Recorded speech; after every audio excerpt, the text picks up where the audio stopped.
విశ్వాసమే విజయము. గొప్ప ప్రత్యక్షత. శోధింపే సఖ్యము కాని క్రీస్తు ఐశ్వర్యమును అన్యజనులలో ప్రకటించుటకును, సమస్తమును సృష్టించిన దేవుని యందు పూర్వకాలం నుండి మరుగయున్న ఆ మర్మమును గూర్చిన ఏర్పాటు ఎట్టిదో అందరికీ తేటపరచును. పునీత పౌలు ఎఫెసీలకు రాసిన లేఖ 3వ అధ్యాయము 8-11 వచనములు. ఇంతవరకు మరుగైన మర్మమును గూర్చిన ప్రత్యక్షతను ఇక్కడ పౌలు గారు వివరిస్తూ ఉన్నారు. పౌలుకు పేతురుకు కూడా అన్యజనులు తోటి వారసులుగా చేయబడుతున్నట్లు ప్రత్యక్షత కలిగినది. మనమందరము నిజమైన ద్రాక్షవల్లిలో అంటుగట్టబడిన అన్యజనులము. శోధింప శక్యము కాని క్రీస్తు ఐశ్వర్యము అన్యజనులలో ప్రకటించుటకును, సమస్తమును సృష్టించిన దేవుని యందు పూర్వకాలం నుండి మరుగయున్న మర్మమును గూర్చిన ఏర్పాటు ఎట్టిదో అందరికీ తేటపరచుటకును. ఈ విషయాన్ని మనం అర్థం చేసుకున్నటకు చాలా కష్టం.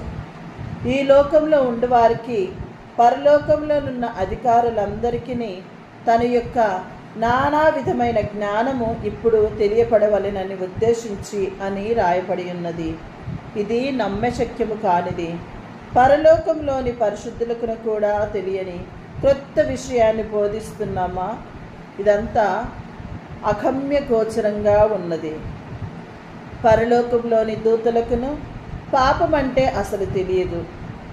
మనము దేవుణ్ణి అత్యున్నత శక్తిలో పాలిపాగస్తులుగా, ఆయన రక్తం వలన విమోచింపబడిన పాపులము. దేవుని ప్రజలకును ప్రత్యక్షపరచబడిన గొప్ప విషయాలను బట్టి పరలోకంలోనే గగురుపాటు పుట్టించుచున్నది. పరలోకానికి ఆశ్చర్యాన్ని కలిగించే కార్యాలను మన ద్వారా, మన వలన దేవుడు చేయబోతూ ఉన్నాడా? అదే దేవుని కోరిక, దేవుని సంకల్పము. అయితే మనము ప్రక్రింది మెట్టులో తృప్తి పడేవారము.